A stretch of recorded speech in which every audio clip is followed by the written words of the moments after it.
We will implode more patriotic news. Thank you. Resignation? Major scandal just erupts on top Democrats, you'll be speechless? It may be the case that the subject of about alleged collusion between President Trump's campaign team and the Russians may be essentially an instance of the Democrats attempting to produce an outrage before their own particular broke the news. It's a pleasant attempt, however one that is bound to disappointment when you have people like Hillary Clinton in your party. Furthermore, for reasons unknown, there is a pack more Democrats that will be encountering all the wrong kind of attention too. Congresswoman and previous chair of the DNC Debbie Wasserman Schultz is at the focal point of an embarrassment that may catch her, as well as some of her Democratic partners too. Her IT staff member has been arrested on bank fraud charges as he was endeavoring to flee the country. He and his family worked for other Democratic administrators who may get got in this web too. What's more, he might be blameworthy of much something beyond bank fraud. It's not been a simple time for Debbie. In the first place, she was constrained out as a chair of the DNC. Presently, Republicans, as well as a kindred Democrat, is requiring her to leave from the House. With the arrest of her longtime IT staffer this week as he tried to leave the country, U.S. Representative Debbie Wasserman Schultz, D. Weston, is drawing fire from the left and right. Tim Canova, a liberal law professor who challenged Wasserman Schultz in the 2016 Democratic primary and has filed a lawsuit against her again in 2018, noted the arrest of Imran Awan in a fundraising letter sent Tuesday. He accused Wasserman Schultz, who kept Awan on her payroll after he was barred from the House computer system in February, of trying to obstruct the investigation of Awan and others. I have also been calling on Wasserman Schultz to resign from her household seat, and I have pointed out the obvious, that as long as she is in public life, the Democratic Party will flounder and the people of South Florida will be ill-served in Congress, Canova wrote in the fundraising pitch.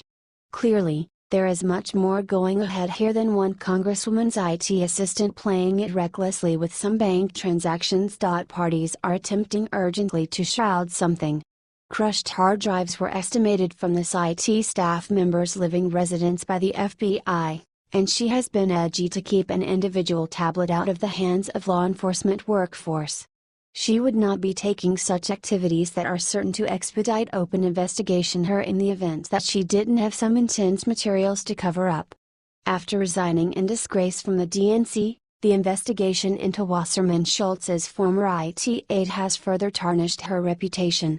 Despite her efforts to revive her image by focusing on Russia's involvement in 2016 elections, the former DNC chair is still seen as a corrupt, out-of-touch politician who represents the worst of the Democratic Party.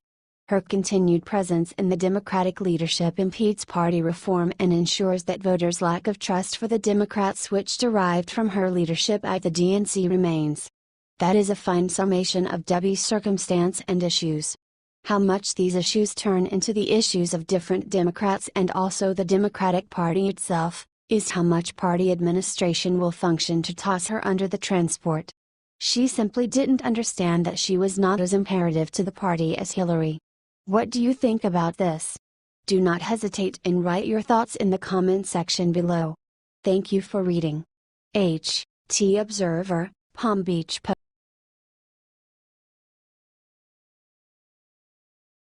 $780 billion victory.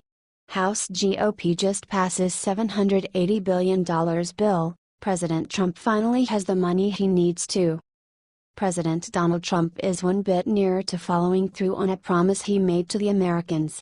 All through his fruitful campaign, he said he'd stop the interminable flood of unlawful migration that has pushed a once proud nation to the brink of collapse.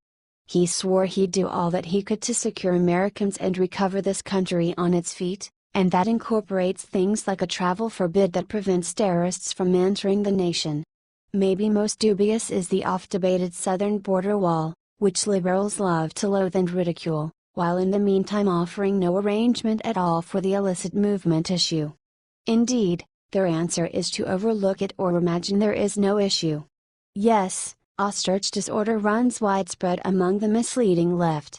Be that as it may, now, the House of Representatives has given Trump and genuine patriots around the nation a colossal triumph, They've passed a $788 billion spending package, which incorporates funding for the military and, yes, a border wall amongst Mexico and the United States.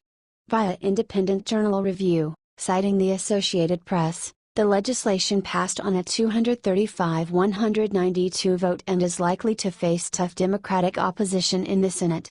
In addition to the border wall financing, the spending package contained funding for military pay raise and an increase for veterans programs. Although the border wall reportedly received low public approval in the polls, the Republicans gave Trump the necessary funding. House Majority Leader Kevin McCarthy, R. California, suggested Trump got, or would eventually, get as much funding as he requested for the border wall. Every single dime the president asked to start building a wall on our southern border, he's going to get, McCarthy said. Obviously, House Minority Leader Nancy Pelosi scrutinized the bill since it skirted a $70 billion spending limit put on the military. Yes, Nancy, it breaks the utmost yet in the event that we don't accomplish something now to shield ourselves from individuals of your kind, we will transform into parts of Europe, which is going up on fire at the present time. That ought to be a lesson to us with respect to movement and relocation. However, once more, liberals would rather stick their hands in the sand and chant kumbaya in light of the fact that they can't deal with reality. Obviously, they never could. Which is the reason we're in this circumstance. What do you think about this? Do not hesitate and write your thoughts in the comment section below. Thank you for reading. HTIJR, Associated Press.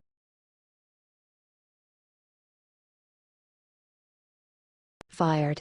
White House leaker who sabotaged President Trump fired. It's about time. No association capacities without the capacity to hold a few issues in confidence.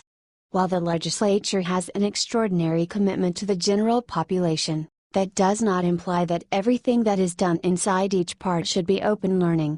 That is self-evident. The individuals who break that confidence, particularly for private pickup, should be fired. It's quite recently that straightforward. Assistant Press Secretary Michael Short is a nearby partner of Chief of Staff Priebus, and there have been inquiries concerning his respectability with regards to keeping confidential data private. Truth be told, there have been a few murmurings with respect to whether Mr. Priebus has shown the most extreme inconstancy in such issues. Presently, Michael Short has been fired by the new White House Communications Director Anthony Scaramucci. The inquiry stays with reference to who else may be on the hacking obstruct as President Trump tries to plug the releases that have tormented his organization. Could Priebus, himself, be next to go? Breitbart reports that Michael Jackson has been terminated from the White House Communications Office.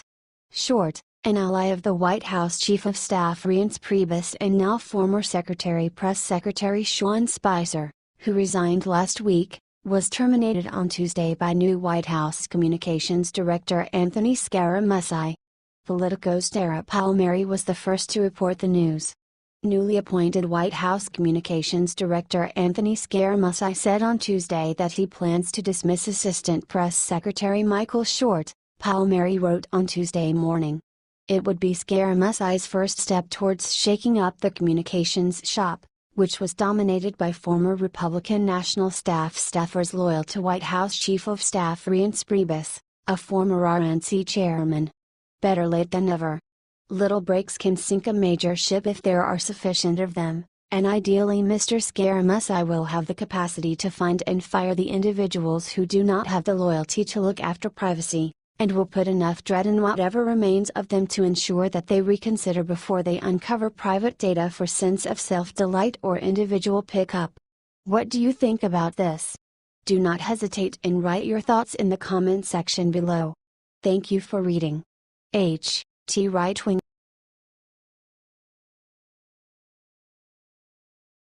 Guess who must testify before Congress about Obama spy ring? Obama is scared stiff. The plot thickens as the profundities to which the scandals in D.C. go simply continue getting further.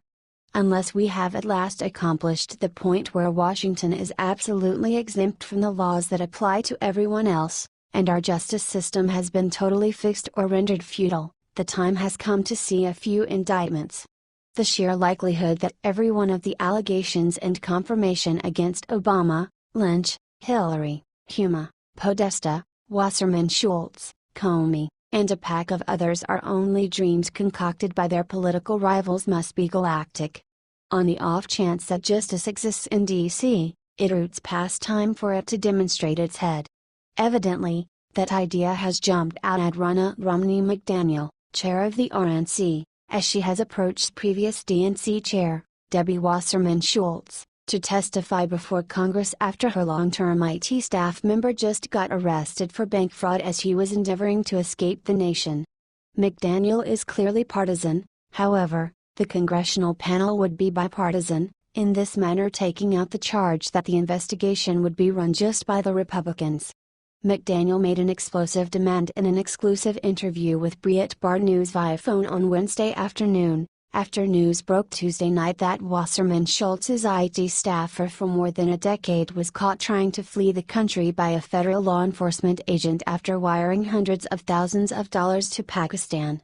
I think the Congress needs to open an investigation into what this staffer had access to find out what information he had on the hard drives he took a Hummer to, why he was fleeing the country, McDaniel told Breitbart News.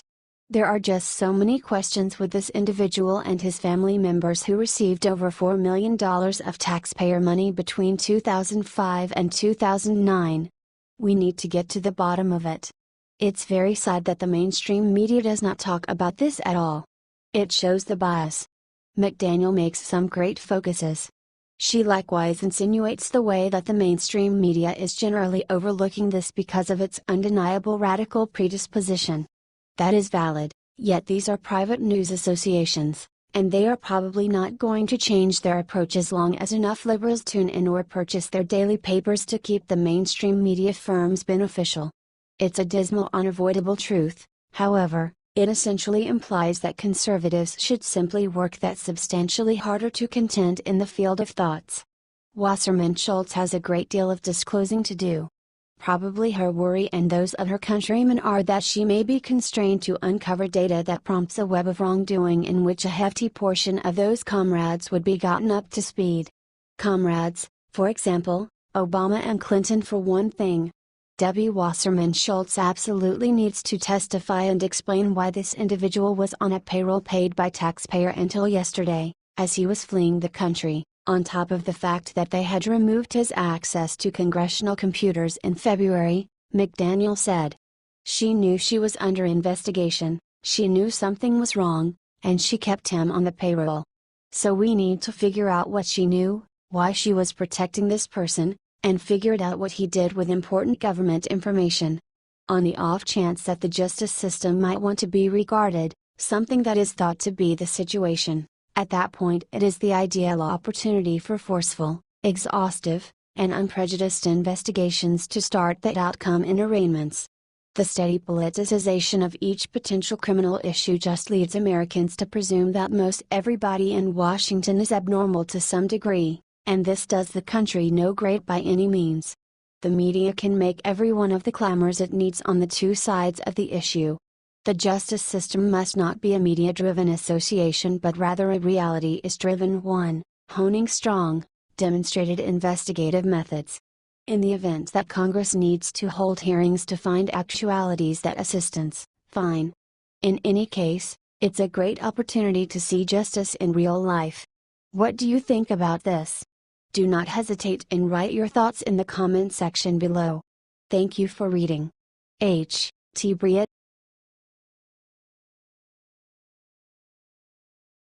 Hillary is having a temper tantrum. Look what President Trump just did, you'll cheer. One topic that has been underlined in these website pages is that justice is for everybody or for nobody. The possibility that one can move sufficiently high on the political stepping stool to be past the range of the law is savage. Once spread and accepted as reality, that conviction leads not exclusively to hatred for such people who appear to be resistant to justice, yet it brings the legitimate system and its parts into unsavoriness. A general public that sees the law as a wiped out joke is a general public in a sensational decrease. Is there any uncertainty that if a normal representative with top mystery trusted status in one of our knowledge offices were to have done what overpowering proof focuses on what Hillary has done, that such a man would be confronting different criminal accusations? Assuming this is the case, why isn't she? Up until now, the main answer is that she is Hillary. That is sufficiently bad. President Trump took to Twitter to declare that he is pressing Attorney General Sessions to seek after charges against Hillary and to indict her. It is the right choice. Either indict her or exonerate each individual in jail for releasing characterized data paying little heed to their inspiration. Justice for all or justice for none. This was a delicate matter for Trump. If I win, I will instruct my Attorney General to get a special prosecutor to look at your situation, because there has never been so many lies, so much deception, Trump said in the second presidential debate with Clinton. After some quibble now gives off an impression of being the time that he will follow through on that promise. Trump is prepared to get down to business. Something at which he ought to exceed expectations given the troublesome and serious transactions that have been a standard component of his business life. Sessions may have made comments showing that he was uncertain whether he ought to be the one to seek after charges against Hillary given that he contradicted her bid for president. All things considered, if the Attorney General isn't the individual to do as such, maybe he could show who should. All things considered, he is the country's central law authorization officer. It is not his business to release lawbreakers free. If not supporting Hillary for president would be an excluding factor for being engaged with her indictment, that would preclude the larger part of Americans, individuals who either voted in favor of President Trump or who didn't vote by any stretch of the imagination. That is a silly thought. Attorney General Sessions, carry out your employment and indict Hillary. All things considered, the jury will settle on an ultimate conclusion. On the off chance that you won't, leave and let somebody who is unafraid to do the Attorney General's job assume control. What do you think about this? Do not hesitate and write your thoughts in the comment section below. Thank you for reading. The Daily Caller.